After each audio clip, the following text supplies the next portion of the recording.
Spirit 92.9 welcomes you to The Lunch Break with your friends Josh, Jess, and Rachel. Join us as we chat about life, food, faith, and everything in between. Welcome to the Lunch Break podcast. We're Josh and Jess and Rachel, and we found that some of the best conversations happen around the lunch table. And so that's why we started this podcast. And so today we're going to be talking about social media. This is episode 3. This is called Disconnected. Ooh. The dis is in parentheses. Dramatic. Connected. Yes, it sounds very dramatic, but we know that social media is something that most of us are on, most of us use, or if we don't use it, then we know and love people who do. So it's really become a relevant topic. We want to talk about that today and some of our experiences with it since we're from 3 different generations.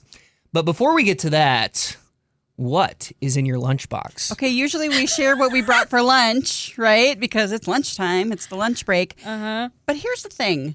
We all had an event that we worked last night, and so we worked late, and nobody had time to make dinner. Plus, there was free food at the event.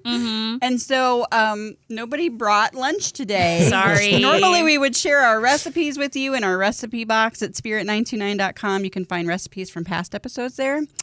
Today, we have all ordered Chick-fil-A, which is on its way right now. And we could talk about, hey, what's your go-to order from Chick-fil-A, Josh? Yeah. For me, I go the spicy chicken sandwich. Ah. A lot of times I get the spicy chicken deluxe. I think today I just got the regular spicy chicken. Obviously, I have to have waffle fries with that. And the Chick-fil-A sauce. Oh, no. Did I add that to my order? You did not. No! I might have some in my desk for you. Oh, well, there you go. Okay. Jess's stash is for you today. I'll check. I'll Okay. check. Thank you, because that you need it. You need Oh, it. anybody ordered Chick-fil-A sauce. What happened? Wow. Jess, what did you get? I always get the Cobb salad because it's so good with the avocado lime ranch. And then that's nice and healthy, but also a medium waffle fry. Because if you eat at Chick-fil-A and you didn't eat waffle fries, What are you something's wrong. doing? Yeah. What's wrong? What's happening? Mine's not the healthiest option, but I consider it healthy because there is lettuce in it, so it counts. It's a salad then. Yeah, Valid. basically. So I get the chicken wrap, and then it comes with that avocado lime dressing, and you dip it in there. Good. It's amazing. And then I also got fries because I'm normal and I enjoy potatoes in any form. Anyways, so we're talking about being disconnected, aka social media today, because each one of us represents a different generation, and each one of us saw social media in a very different way at a very different age when it first started. So Jess, I want to start with you. Yeah. Since you're the oldest. Stop saying that every time. It's not a bad thing. Let's start with the oldest member of the group It's and not a find bad out thing. what it was like in the olden days. That's not what I was saying. I'm respecting you. Okay. Anyways. Respecting your elders. It just gets better, Rachel. I'm sorry. I'll be quiet. You go ahead and go. Thanks. That'd be great. Okay. Wow. I kid. We have already gone off the It's rails. falling apart. Okay, so if you are like me and you're, older, I'm in my late mid-40s, and I kind of grew up in the generation where there was no social media until I was in my 20s. So Facebook, well, there was MySpace, but I wasn't on MySpace. But Facebook was introduced, and so that's where I am, and that's where I stay, and all the newfangled... See, I make myself sound old when I say newfangled. All these new things you kids are doing. All these new options. It's and I'm trying to... I've got kids in their 20s, late 20s, too, and so for a while there, I was trying to keep up and be where they are, Snapchat, TikTok, and I was like, I can't keep up, and they keep moving around, and so for a while there, I was trying to see what they were doing, but I've given up trying to chase them around social media because I don't know what's happening anymore. So I'm just on Facebook. I like to see what my friends and family are up to. I like pictures. I do not like it if you're trying to sell me things on Fair. Facebook. Okay. Which we can talk about that later. Yeah, so we can talk kind of about the ins and outs, but I'm mostly on Facebook. I'm on Instagram too. Okay. Yeah. Josh. Yeah, so for me, I didn't grow up with social media. It started becoming a thing when I was in high school, and I think I got a MySpace at some point in my teenage You years. did have a MySpace? I forgot about MySpace, but MySpace was kind of big for a while, you know? I was not a part Yeah, of that. they Tell me had- about MySpace. They had your top friends. And so it caused a lot of drama That's tea. because Yeah. if somebody moved up in your top friends, well, you know, I put a couple girls up there, you know, not as my top friend, but like, you know, 2 and 3, 3 and 4, something like that. And Whoa. yeah, I think that might have caused a little bit of drama.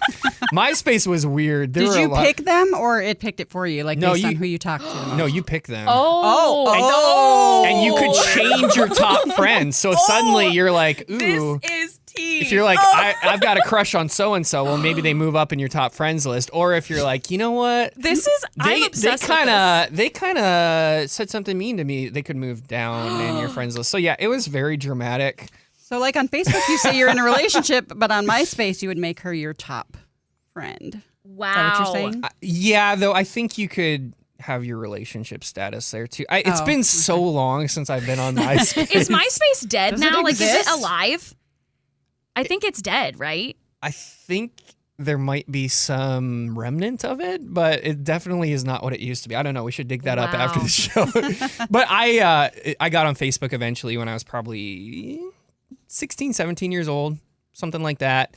And at that point, like, it was cool because I could connect with friends, and I'd made a lot of friends at summer camp who didn't live in the same city as me. And so it was fun to be able to connect to them and see what they were up to.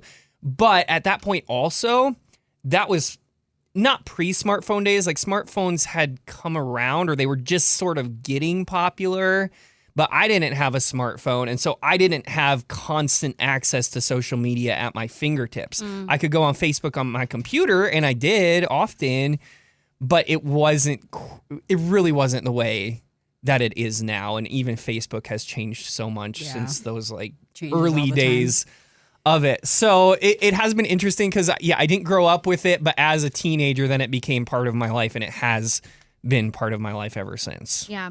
So I did look up if MySpace is still active. Is and it? it is. Really? It says it's not as popular as it once was. This is Google.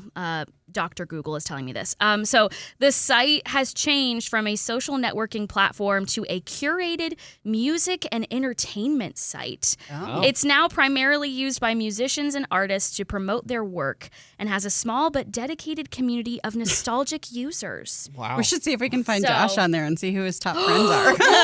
I would like to see if I could find my old password. Oh my gosh, that would be Log so back fun. in. That would be a trip down memory lane and probably bring me back some memories that Oh, that's so aren't good. the best. Oh my goodness. Oh, Fun times. yeah, they are. And then we got Rachel, who's Yeah. 26 and probably 26. has all the things. Well, okay, so I remember I was actually talking to my friends before we started recording about this because we all grew up around the same time. And so I was like, okay, when did you get your first smartphone? Because I remember I got it my freshman year of high school, my first iPhone. But I did have an iPod before that. Oh, yeah. So, like, you could only use your iPod if it was connected to Wi-Fi. And you could have your apps on there or whatever. But then I also remember, I don't know if my mom knows this, but I remember, like, Ooh, getting confession her... time. I remember getting her phone and using my social media on her phone because I didn't have, like, an iPod yet. So, like, but it was a thing. It was, like, when... Facebook came out, all of like us, we were like, whatever, our parents use it. It's not cool, right? But then Instagram came out and Instagram was the thing. Like everyone was posting their pictures with filters. Remember when filters were such a huge thing? Duck lips and filters. Yes, literally. I was in the middle of all of that. So Selfie sensation. yes, Instagram was a huge thing when I was younger. And then Snapchat came out and Snapchat was a huge deal. And I remember I had friends that lived in like different parts of Ohio, and Snapchat was our main form of communication. Yeah. And for some of them, it still is. It's like, and then since you have like the Android versus iPhone, Snapchat, you can still like see, oh, they just read my message, or like they're here like talking to me, and you don't have like the green versus blue messages that we do in texting. So Snapchat was a big deal. I got Facebook later.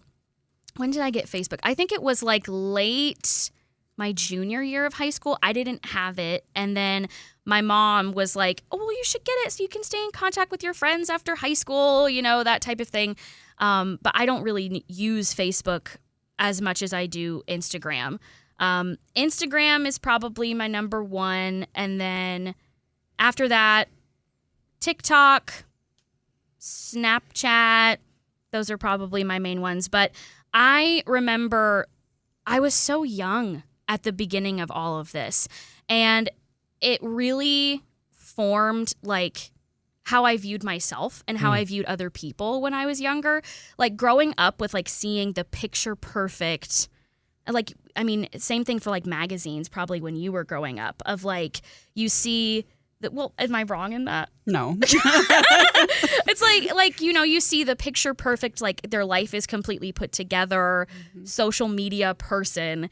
And growing up with that at like 13, 14, that was so hard. Yeah. And like dealing with that as a girl, like trying to be like, well, why don't I look like her? Like, why don't I have what she has? Like that type of thing. And it's still a thing now. It's just a little less of a thing for me now. But like at that adolescent age, to see like people around me and like how they were presented on social media, it like kind of shaped me as like a young woman now, which is crazy. So, but my dad would always tell me, he would say, your phone is either a tool or a weapon, and you get to choose the power that it has over you. And so like when I was younger, he would like say that to me over and over again. And that's still stuck with me today. So thanks, Dad. Yeah. I think it's interesting, though, you say how it kind of formed you when you were a teen, but I don't think that just stops after your teenage years. Even now, I'm in my 30s and it can still be easy to play the comparison game on social media. And that's the thing, like you kind of have FOMO if you're not on social media, but then when you're on it, some of the things I found for me at times, it's just not really good for my health. It's not really good for my mental health. It's not really good for my spiritual health. And I remember a time when, Rachel, I was probably in my mid-20s, maybe a little bit younger than you are now, but there was a girl I had dated for a while and we had broken up, and a while later I found out through Facebook that she had a new boyfriend.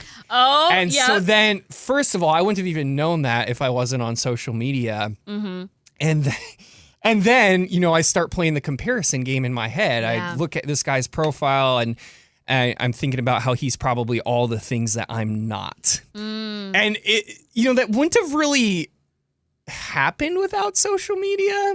I probably wouldn't have even known about it. So it's just interesting how it brings certain things to our consciousness that we would not have realized otherwise.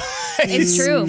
It like gives us so much information that we weren't meant to have. It's an information overload every single day. Yeah. And then like for me at such a young age, already having that information overload at 14, hey, that's a lot. That's a lot for my young brain to handle. And now for kids today, it's even more, inundated into our culture and everything. And so it's crazy to see how at that young age it has impacted me now, how it still continues to impact me, like you said, Josh.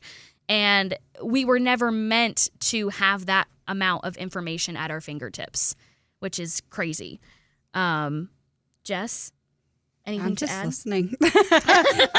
What about some of the positives, Jess? Yeah, I was going to say, I know Yeah. I think we all agree that it can be harmful, and especially to our younger generation, but let's talk about, there is the positive thing, because there's the comparison and the fear of missing out and the time we spend on it, but there are good parts to it as well. And I feel like at my age, I'm less inclined to be comparing myself as much to others because of social media as I am just like, I'll change my feed to just friends so I can just see what everybody's doing and, like try to leave an encouraging comment where needed or that kind of thing. And I think that's where it's been like a positive thing, even just thinking about our Spirit 92.9 Facebook page, and that we get to use that to share, words of encouragement and, scriptures or even just fun things that make people smile or laugh. And I think a lot of it is personal responsibility and how we're using it.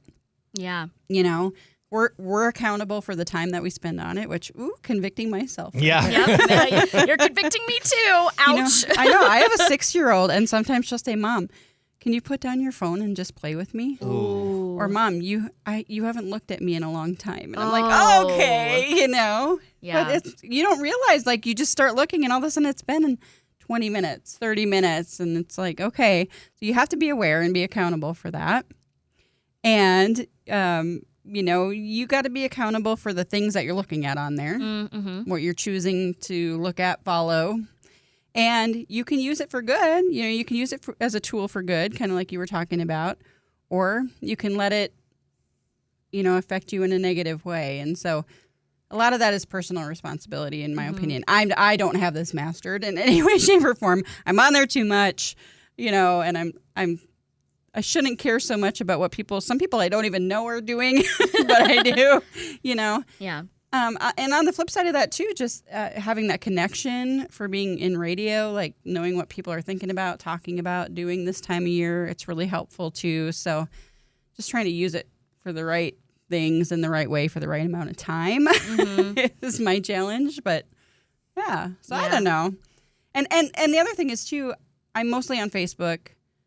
I check Instagram like once a day. I don't have 5 forms of social media, so I'm not being pulled in every different direction. I have Snapchat, but that's mostly like I talk to my kids, or basically like sunsets or another something. Texting platform, basically. Yeah. So, and I've done that on purpose because my mind just can't handle multiple notifications popping up all day long from multiple social media sources. So there was actually, that's so funny you say that. Last night, when we had that event, I hadn't had my phone for a while. And so I got home and my phone was like scroll of all of these different notifications that I had. And I was like, oh my goodness. I was like, I just need to set this down. It's like overstimulating. Like it's literally like just the endless notifications. Like, and it's like, there's 2 sides of the coin of like, oh, a lot of it was people that wanted to like talk to me and stay in contact with me.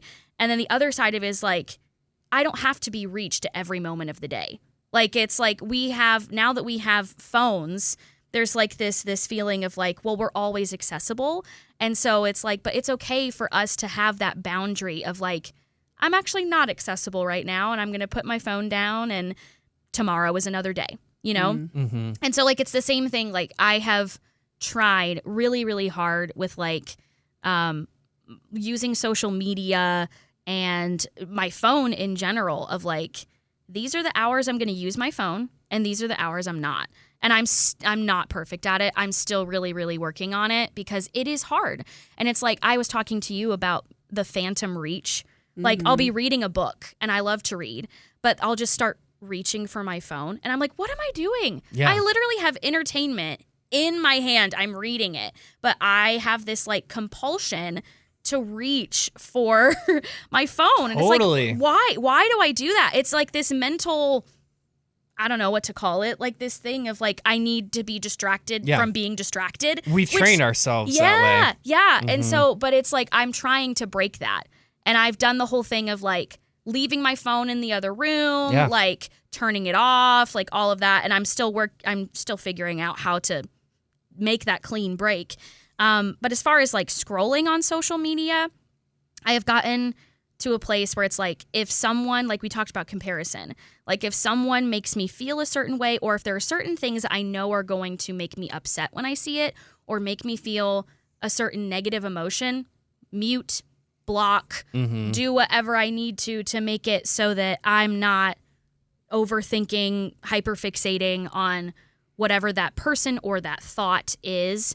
And so I've gotten really good at like curating, like, we call it the algorithm or whatever, but like you are in charge of your own algorithm. So it's like you decide, what do you want to see? What do you not? And so if you tell like that app or whatever, like, nope, I don't want to see that.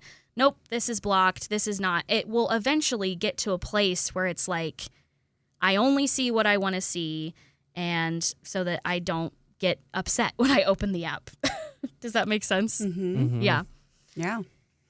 Well, who's ready for content. questions from a lunchbox? Questions for the lunchbox. All right, here we go. So every episode we break out. This is Josh's cool lunchbox. Yeah, if you're not, it's a boombox lunchbox. it is. Ooh. Boombox. It Oh, actually she got it looks on the like shoulder. a boombox. It's pretty sweet. If you're not watching this on YouTube, you should go on YouTube just to look at the lunchbox. You should. It looks like a big old metal boombox. So, You want me to drum roll? all right. So we each posed some questions and put them in the lunchbox. So I'm gonna ask the first one. Josh, you first. If all of social media was suddenly gone, what steps would you take to intentionally connect with people? Whoa. Yeah, that's a great question because sometimes it's hard to.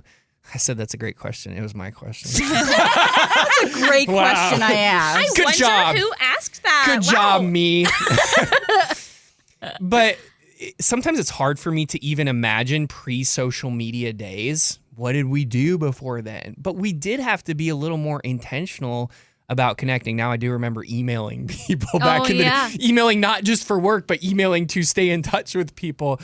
I think what I would want to do is just be more intentional about texting people, seeing how they are, calling them on the phone, obviously hanging out in person as well. But then I can also say, well, then why don't I do that now? It's easy to see someone's life on social media and you see what they're posting and you get a general sense of some of the things going on in their life and you feel connected to them, but you're not really connected to them. And that's kind of why we call this episode Disconnected, because social media is meant to connect, but so often it's a form of disconnection as well. And so I say those things, but I want to be more mindful now of doing those things, sending a text, making a phone call, actually having conversations with people instead of just thinking I'm in touch with them because I see some of what they post Yeah. on Facebook or Instagram. Yeah, it's really hard. Why is it so hard for us to make a phone call? It doesn't Oh matter my what gosh, age we are. I yes. mean, some people may be like that, but I'm like, I'll avoid a phone call at all costs Oh, unless yeah. it's somebody I really want to talk to on the phone. But yeah, it's just being intentional about those things.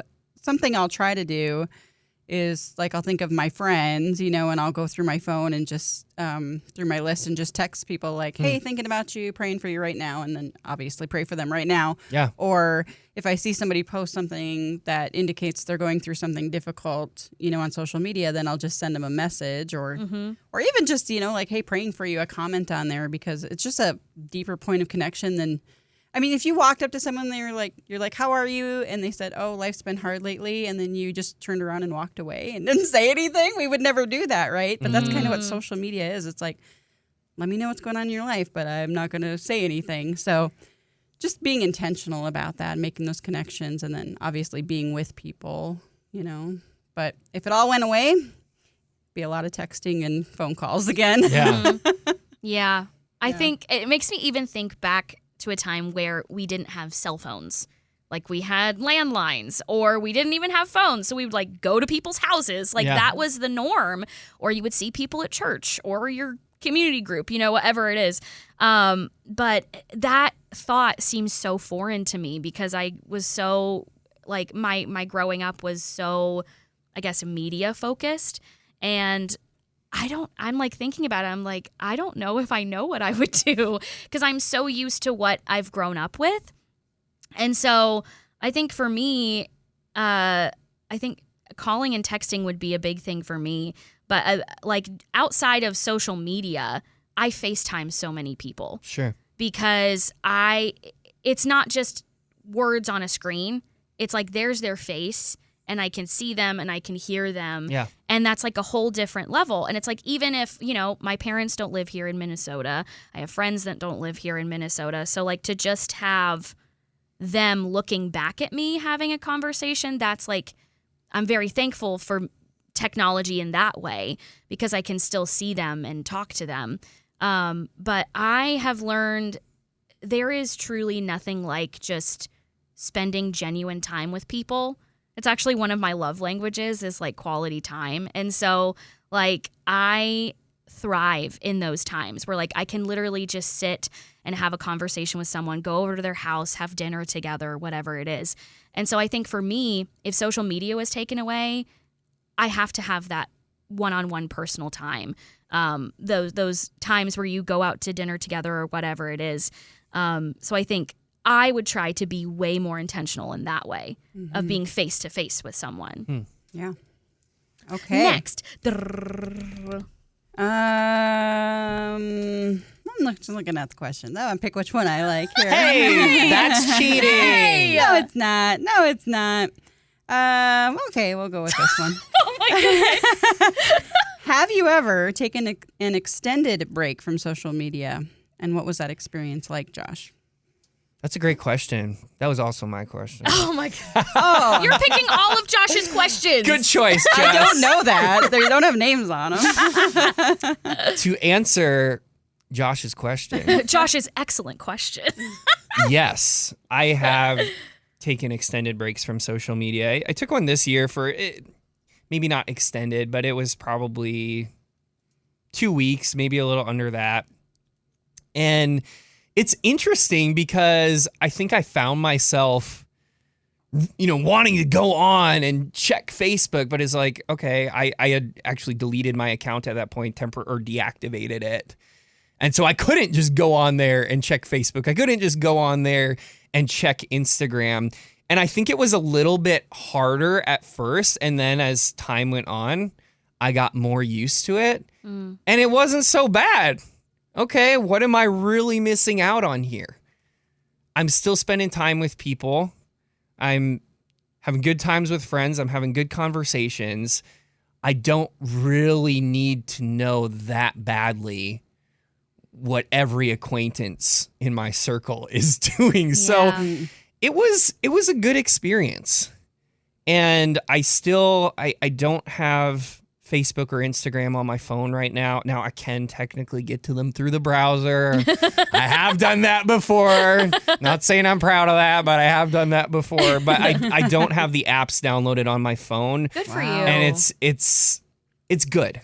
Yeah. I think social media at times for me is just not healthy.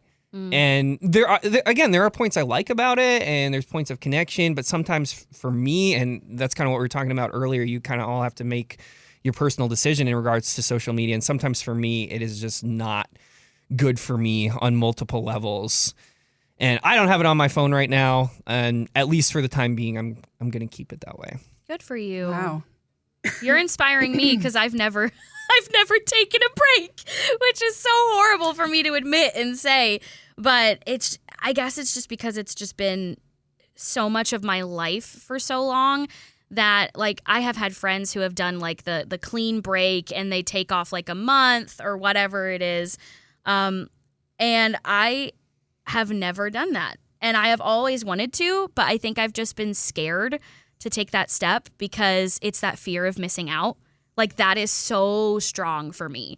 And so I just have had it for forever. But now I'm like feeling really convicted and I kind of want to do it now because I feel like it would be good for me. So, well, it's a good experience, and you also know, hey, I'm not just going to delete this permanently, but just a good experience to see, hey, how do I respond to this? And even, I think so often we use social media as a form of white noise to cover up. Like doom scrolling. Yeah, to cover up, hey, what am I feeling right now? What am I thinking? What am I going through? And we kind of just mindlessly scroll social media, and that sort of covers up what we're going through because a lot of times we don't want to deal with it. I don't want to deal with what's inside me.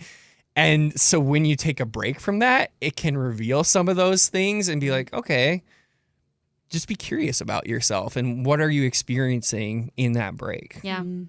Jess? Yeah, I haven't either. We've talked about this quite a bit, because Josh will do it often. Like you've done like 30 days without it. Now you've done a little bit longer. And I always say I should do that, but I haven't actually done it yet. We're in the same. Me and Jess, we're the same. I don't know what it is. It's like it's an idea, and then I forget about it, and then when I think about not having it, I'm like, I don't know if I don't want to have it at all. I could just do it less, but then do I do it less? No. So it is something that I should try because I'll even find myself like I'm watching a movie. and I'm also scrolling on Yes. Oh, totally.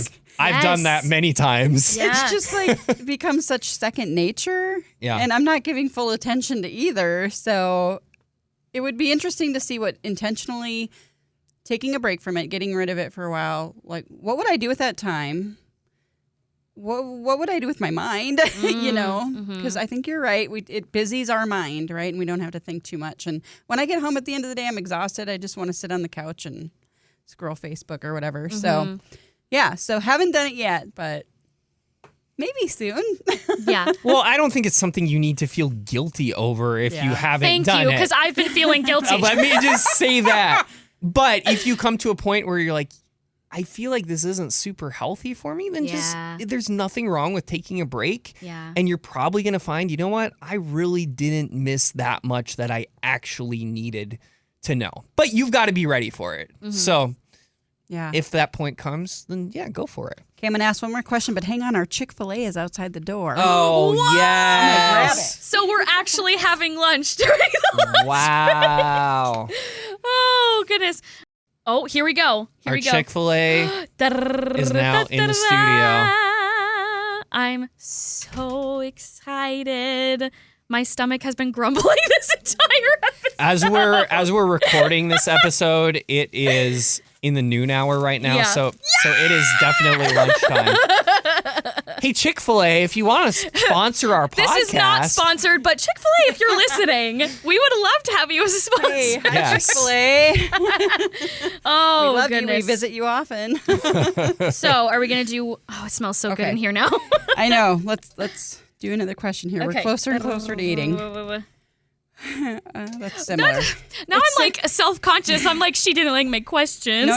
It's similar to the last question. Okay. So what effect has social media had on your life, faith, mental health, or family? Oh, well, that's a really big question. Let's, try to answer that without writing a monologue, because I was going to say, we could talk about that for a really Oh, long time. man. So it's, what did you say? Life, health, family, faith? Yeah, I mean, maybe there's a main area in your life that it's had an effect on. Pick one of those. Yeah. Life, faith, mental health, Yeah. family. I will say one thing that social media has done for me, and this is like, sometimes it's good, sometimes it's not so good. You can find a lot of community on social media of like, maybe it's like you're going through a certain thing in your faith journey and you find people who are very similar with you in that way. Or like for me, you know, I have a lot of friends that are on there, but also like, I guess like social media influencers who are like around the same age as me. And so there's like conversations that can happen there of like, you know, you're going through your 20s and the things that can happen in that age and like finding community in the middle of that, even though it's online, which can be kind of weird and different, but also good at the same time. So I think, and a lot of this is actually, wow, just thought of something. A lot of the friends that I have made since I got here, I made first through social media and then I met them in person. So it definitely was like a, you know, it has been a tool in helping me to get the community that I now have, which has been really, really good. But I think also like it has helped me grow in my faith a lot because I have a lot of people that I follow on like social media and stuff. And it's like kind of like what we do with our Spirit 92.9 Facebook page of like, there's encouragement, there's Bible verses, there's people that are going through experiences that you are, and it's being shared on social media so you feel like you're not alone. So that has been a really positive impact for me. So. How about you, Josh? What effect has it had in one of these areas? Life, faith, mental health, Sure. family? Well, I've already shared some of the negative things, so I want to share a positive Positivity. social media story. So I met some friends. It wasn't through Facebook or Instagram or some super popular form of social media.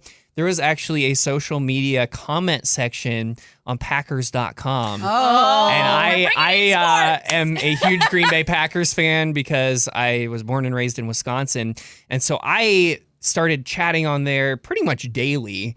And so they're the regulars and you kind of get to know them. And then some of these people, you know, eventually we became friends on Facebook. And then I ended up going to one of their weddings. Oh, a few wow. years ago. Yeah. So gosh. now a lot of us have met in person, and some of us get together from time to time, once or twice a year. And so I made some real life friends through social media. Yeah. So yes, if I've sounded very negative about social media, I apologize. I know there we are all negatives kind of to it, but there really are some positives too, and that was one of them in my life. And I still chat to these people pretty much daily. You guys got to support each other, and what's the word I'm looking for? Console each other as Packer There fans. you go. Okay, come on, Jess. Uncalled for, I'm kidding. Wow. I'm kidding. but true. Yeah. I think it's we've talked a lot about, we all agree about the negative effects that it's had on people and in our own lives, and I do go back to the thing with my little girl and just, I realize that I need to spend less time on it, more time, face-to-face time with her. Not that I don't have any of that, but positively, I think, like Rachel said, in our faith, we can choose who we follow, right? And if those things are things that are feeding our faith, feeding us in positive ways, then it's for good, right? Mm-hmm. Or we can choose to follow. I've had to unfollow some groups because I'm like, oh, it's this local group. What's happening in my area? And then the things people post on there are awful. And so I just had to unfollow because it's not helping me. It's making me angry or whatever. Right. Yeah. And so it's had a positive and a negative effect, but really depends on what I'm looking at and what I'm choosing to see. And the Bible talks about that, right? Yeah. Like what our eyes see, what we listen to, what we hear, what we see, all of that has an effect on our life and our faith. And so when it comes to social media, not saying I'm perfect at this, but I'm really learning lately. I have to be very careful and vet what I'm seeing and listening to. Right. So. Yep. Totally agree, Jess. Yeah. Well, Here we are. we did it. We talked about social media. Oh, man. Well, thank you so a lot. much. Yeah. Thank you so much for joining us for the lunch break, episode 3. And you can you can watch us on YouTube on our Spirit 92.9 YouTube channel. You can also listen. We have an audio version of the podcast on Spotify, Apple Podcasts, and Amazon Podcasts. And you can also check out all of the other things that we are doing here at Spirit 92.9 on our Facebook and Instagram. I know we just talked about social media, so I thought I would throw that in there. Do follow us. It'll be good. If It'll you be need some positive. encouragement and positivity, that's where you're going to find it. And again, thank you so much for listening. Rate us 5 stars. It helps us to get a little boost so that more people can continue to hear this podcast so we can keep doing it. Thank you so much again, and hope you have a wonderful day. We're going to go eat Chick-fil-A. Bye-bye.